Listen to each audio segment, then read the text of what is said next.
मंत्री निर्मला सीतारमण ने आज बजट पेश किया है। इस दौरान उन्होंने जल जीवन मिशन को 2028 तक बढ़ाने की घोषणा की। केंद्रीय वित्त मंत्री निर्मला सीतारमण ने कहा, मुझे बढ़े हुए कुल परिव्यय के साथ जल जीवन मिशन को 2028 तक बढ़ाने की घोषणा करते हुए खुशी हो रही है। पंजाब के वित्त मंत्री हरपाल सिंह चीमा ने केंद्रीय वित्त मंत्री निर्मला सीतारमण को शुभकामनाएं दी। उन्होंने एमएसपी की कानूनी गारंटी की भी मांग की।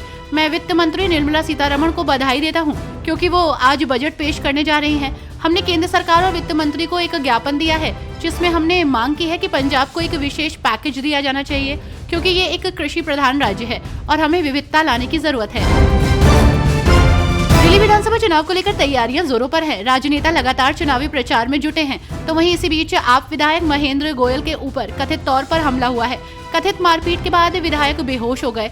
सुबह 11:15 पर पुलिस को ये सूचना मिली। उन्हें अस्पताल ले जाया गया। पुलिस को कॉल मिली है कि आम आदमी पार्टी विधायक महेंद्र गोयल के साथ मारपीट हुई है और वो बेहोश हो गए। दिल्ली में आम आदमी पार्टी को एक और बड़ी सफलता मिली है। पूर्वांचल प्रवासी संस्था चलाने वाले आकाश शर्मा और राजेंद्र नगर से बीजेपी महिला मोर्चा की अध्यक्ष डिम्पल शर्मा ने आम आदमी पार्टी का दामन थाम लिया है। आप में शामिल होने के बाद दोनों नेताओं ने कहा कि वे अरविंद केजरीवाल की नीतियों और आम आदमी पार्टी की राजनीति से प्रभावित हैं। केंद्रीय बजट 2025 पर बोलते हुए बिजनेसमैन रॉबर्ट वाड्रा ने कहा कि उन्हें सरकार से बहुत कम उम्मीदें हैं। हमें सरकार से बहुत कम उम्मीदें हैं। मैं चाहूंगा कि निर्मला सीतारमण लोगों के बीच रहें, लोगों की बातें सुने, और सबसे बड़ा मुद्दा काफी समय से महंगाई का है और लोग इतनी परेशानी में हैं। बेरोजगारी है, कुंभ चल रहा है, लेकिन ट्रेन फ्लाइट्स का किराया भी बढ़ गया है। केंद्रीय बजट जनता के हित में होना चाहिए। भाजपा सांसद जगदम्बिका पाल ने वक्फ संशोधन विधेयक 2024 पर चल रही बहस पर टीएमसी सांसद कल्याण बैनर्जी की प्रतिक्रिया पर टिप्पणी की। उन्होंने कहा कि उन्हें इसकी प्रक्रिया नहीं पता है। कल्याण बैनर्जी प्रक्रिया नहीं जानते हैं और यदि आप संशोधन से सहमत नहीं हैं, तो आप खंडवार या अनुभागवार संशोधन दे सकते हैं, और मैंने वो संशोधन मांगा। 27 तारीख को बैठक हुई। सत्ता पक्ष और विपक्ष के सदस्यों ने संशोधन पर अपनी राय दी और संशोधन पर वोटिंग हुई।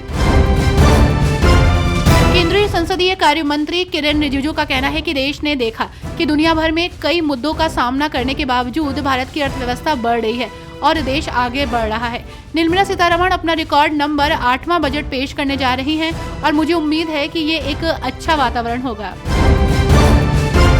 कांग्रेस नेता इमरान मसूद ने सोनिया गांधी के बयान का बचाव करते हुए कहा कि बीजेपी को खुद बुजुर्ग महिलाओं का आदर सम्मान करना नहीं आता। सोनिया गांधी के बयान को लेकर बीजेपी लोगों को गुमराह करने की कोशिश कर रही है, क्योंकि मैं वहीं खड़ा था। उन्होंने ऐसा कुछ नहीं बोला और न ही उनका मकसद राष्ट्रपति का अपमान करना था।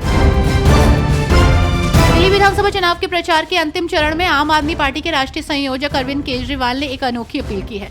उन्होंने भाजपा के समर्थकों से कहा है कि वे भाजपा में रहे, लेकिन वोट उन्हें दे। केजरीवाल ने कहा कि अगर भाजपा समर्थकों ने आपको वोट नहीं दिया, तो दिल्ली में उन्हें प्रतिमाह प्रति परिवार मिल रही सुविधा खत्म हो जाएगी। केंद्रीय बजट में इनकम टैक्स में छूट के ऐलान ने विपक्षी दलों को खुश कर दिया। इस ऐलान का विपक्षी पार्टी शिवसेना यूबीटी ने स्वागत किया। उद्धव ठाकरे की पार्टी शिवसेना की सांसद प्रियंका चतुर्वेदी ने कहा, मिडिल क्लास 10 साल से इस गूंगी बहरी सरकार से मांग कर रही थी कि उनको राहत दी जाए। आज उनकी सुनवाई हुई है।